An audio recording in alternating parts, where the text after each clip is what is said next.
Bom, olá meus amigos, minhas amigas, é uma alegria estar aqui com vocês para mais esse estudo do livro Um Olhar sobre o Tempo Presente, um estudo que é compartilhado aqui com vocês na Web Rádio Fraternidade, assim como no meu canal do YouTube. Então sejam todos muito bem-vindos. Nós estamos aqui neste sétimo estudo já, né? Só confirmando isso, sétimo estudo. E no capítulo 1, em que estamos falando aqui, o capítulo é intitulado A Juventude e os Anseios por um Mundo Novo. É claro que ele não fala especificamente da juventude, mas em alguns momentos, como agora, ele vai focar mais aí numa análise, né, em relação aos jovens, poderíamos dizer da sua época, mas 100 anos depois eu poderia arriscar a dizer que Leon Denis fala também para os jovens da nossa época, né, do nosso momento presente. E ele dizia, né, dos pensadores e pesquisadores que reúnem em torno de si uma juventude ávida de conhecimento e ação. Eu me lembro que eu até citei um exemplo de quando alguém grava um estudo e este alguém é assistido por outros que replicam, recortam, comentam, falam e assim por diante, para que um pensamento consiga chegar em outras pessoas, e a juventude tem essa força, né, esse interesse de buscar novos conceitos, talvez, novas ideias,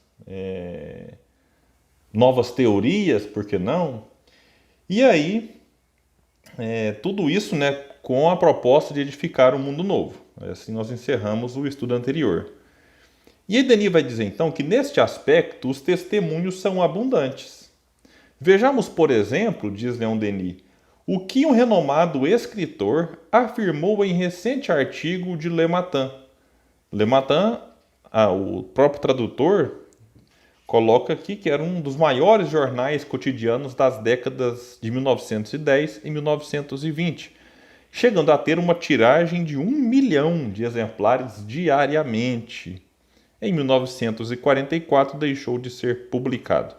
Eu faço questão de ler esses detalhezinhos porque nem todo mundo está com o livro em mãos, né? Quem quiser ter o livro, a Banca do Gel, de grupo espírita que eu faço parte, tem ele, né, com a venda toda revertida para a nossa instituição, da qual eu hoje faço parte. E então nem todo mundo está com o livro em mãos, né? Quem está, geralmente, inclusive muitas pessoas tiram foto, me mandam, mostram as anotações que vão fazendo, é muito bacana.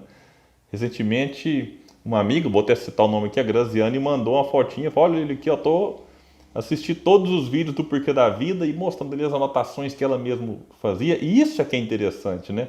É quem tiver com o livro em mãos e quem também não tiver, pegar lá uma folha de papel e anotando algumas coisas que a gente fala aqui, até para fazer uma pesquisa pessoal depois, ou notar alguma reflexão que lhe vem à mente, né? Isso é muito importante. Então, vejamos, por exemplo, que um renomado escritor afirmou em recente artigo de Le Matin.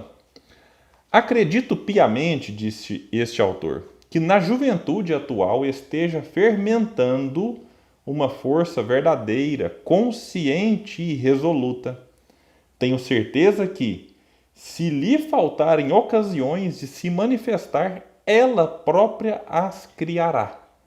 Veja que interessante, é aquela força da juventude que às vezes fica ali ávida de uma resposta, de um caminho, de uma luz, de uma orientação, de uma solução para os problemas que vive. Aqui ele vai dizer que se faltar ocasião de se manifestar, a juventude vai criar essa ocasião. É aquela força, né, que quem já passou por esse período sabe que a gente tem uma energia, tem uma disposição que é impressionante. E eu já falei em outros momentos, né, a juventude foi muito importante ao longo da história de muitos países, né, da luta por igualdade, da luta por democracia, contra o autoritarismo, enfim, é importante o papel da juventude. Continua este autor no Le Matin. Está sedenta de ação, não de ação tumultuosa e revolucionária, porém de uma ação metódica e ordenadora. Aqui alguns amigos podem até dizer, William, mas todo jovem tem uma certa pitada de revolução dentro de si. Eu poderia até dizer que é ruim generalizar, mas sim, existe no jovem, ou em parte da juventude, esse anseio por, às vezes, uma mudança muito rápida, muito brusca, até porque os jovens começam a estudar o processo revolucionário de vários países, Revolução Francesa, por que não? Aí você avança no processo revolucionário na própria China, a Revolução de Cuba, e em vários e vários outros países, e se percebe assim, claro que por um lado grandiosas conquistas, mas por outro lado algumas dificuldades, né, alguns atropelos e muitas vezes aqueles que lutavam para chegar ao poder, quando lá chegam, começam a ter atitudes, e aí não quero aqui entrar no mérito, né, de algumas questões, claro, que envolvem a questão dos interesses, da busca por espaço, poder, tudo mais, mas não é muito raro observar ao longo da história da humanidade processos revolucionários em que aqueles que chegam onde queriam chegar começam a oprimir aqueles que foram às vezes vencidos ou até mesmo antigos companheiros, antigos colegas de revolução. Recentemente li um livro maravilhoso que eu recomendo, até procurei, estava aqui na minha mesa agora, que eu acabei de ler semana passada, mas não está, que é a Revolução dos Bichos, né? Claro que eu não vou dar spoiler, que eu adoro dar spoiler, mas a Revolução dos Bichos é um livro interessantíssimo, né? Ele se faz, obviamente, ali, o George Orwell, uma crítica. O pessoal fica meio assim, mas fez uma crítica à Revolução Russa e não abordou alguns detalhes da própria Revolução. Sim, mas eu acho que a crítica de Orwell naquele momento era sim, né, em relação vamos dizer, ao comportamento, né, de Stalin após chegar ao poder, mas eu enxergo o livro não como uma crítica apenas ao processo de revolução da Rússia, e repito o que eu já disse antes sobre outros países, porque eu sei que isso é um tema delicado, não quero aqui fazer nenhum tipo de análise mais aprofundada, não. É apenas um detalhe. Mas eu considero a Revolução dos Bichos uma crítica ao autoritarismo. Não importa se esse autoritarismo vem daqueles que se posicionam naquilo que ele não denominou no campo de esquerda, no campo de direita, no campo de centro, enfim. O autoritarismo ele acaba sendo, então, criticado por George Orwell nesse livro Revolução dos Bichos. É claro que também aqui, pelo amor de Deus, né, gente? Esse livro é tão fantástico e chega a ser um pecado eu fazer um recortezinho dele aqui em 2 minutos para vocês. O livro é impressionante, eu quero até lê-lo muitas e muitas vezes. Os personagens do livro, alguns chegam a nos emocionar, na forma como George Orwell, que é um gênio, né, da literatura, escreve, vai narrando. Quem já leu aqui vai se lembrar talvez do Sansão, grande Sansão. Então fica aí a dica também de leitura neste nosso episódio. Então, seu desdém pela política garante sua sinceridade. Uma frase complicada aqui, né? Seu desdém pela política. E aqui é bom dizer que isso aqui não era o pensamento de Leon Denis. Leon Denis recortou um trecho de um artigo do jornal Le Matin e coloca: a política não está para ser desdenhada, mas compreendida, inclusive na amplitude, né, dela em si, na nossa vida. Né? Tudo, de certa forma, gira em torno da política, que pode ser bem praticada ou pode ser má praticada por homens que são bons e que são ruins, que são ignorantes, que são sábios, que têm um coração bom, que têm um coração, de certa forma, ainda pervertido pelos interesses imediatos, materiais, mundanos, de poder. Então, aqui o desdém pela política, né, é algo que deve ser incentivado. Mas também não podemos nos preocupar apenas com as questões políticas. Esse é um ponto importante, é buscar o equilíbrio. Entendendo que, inclusive, um voto consciente, conhecendo o candidato que se vote, aqui eu também não vou fazer nenhum tipo de citação a alguma ideologia, algum pensamento econômico, esse, aquele, não. Mas votar com consciência, pesquisar a vida do candidato, saber do seu passado, qual a sua proposta para o futuro, né, como ele se comporta no presente, tudo isso faz parte de um voto consciente, mas que só acontece quando se tem um interesse pela política. O que não quer dizer que deva-se ter o interesse por fazer parte da política partidária. É diferente, a pessoa pode gostar de ver o noticiário da política no jornal, ler um livro sobre política, abrir um site e se inteirar sobre os assuntos políticos. Que, repito, isso vai influenciar no pão que a gente compra na padaria. E não necessariamente a pessoa vai querer fazer parte de militância política. Poxa vida, essa pessoa faz bacana. Eu não tenho nada contra militante. Mas uma coisa assim, eu vou escolher um partido para me filiar. Se você quer, faz parte.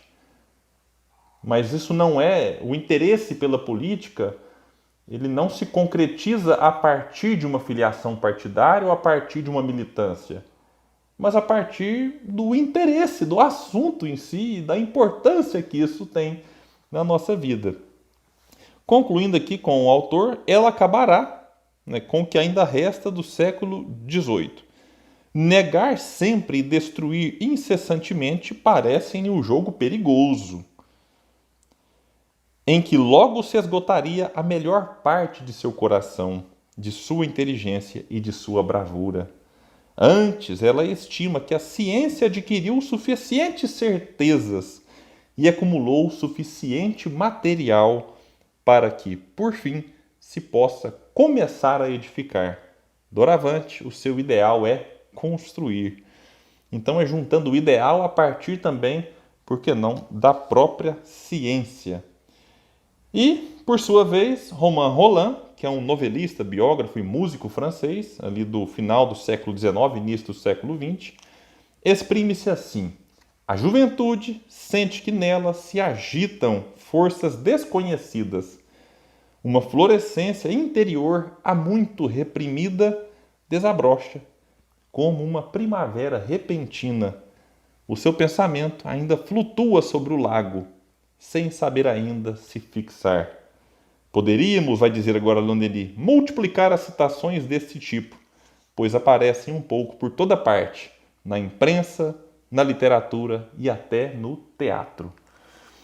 Ou seja, aparecem em todos os lugares em que o pensamento humano tem a possibilidade aí de ser manifestado com mais liberdade. Então, meus amigos, isso é o que a gente tinha para hoje. A gente vai continuar falando, claro, de juventude. O capítulo ele vai abordar isso aqui no final, em especial. Denis vai dar uma aprofundada nisso. Mas eu quero dizer também que aqueles que não são tão jovens assim como eu mesmo, não fique pensando assim, mas eu já passei dessa época, não tem mais o que aprender e refletir sobre ela. Temos sim, meus amigos, porque nós temos filhos, netos. Quem não tem filho e não tem neto tem um conhecido, tem um primo, tem um parente. E, além do mais, isso vai nos ajudar a compreender alguns pensamentos dele, algumas energias que eles têm querendo transformar o mundo. Isso é maravilhoso, não é para a gente coibir e proibir eles disso, não.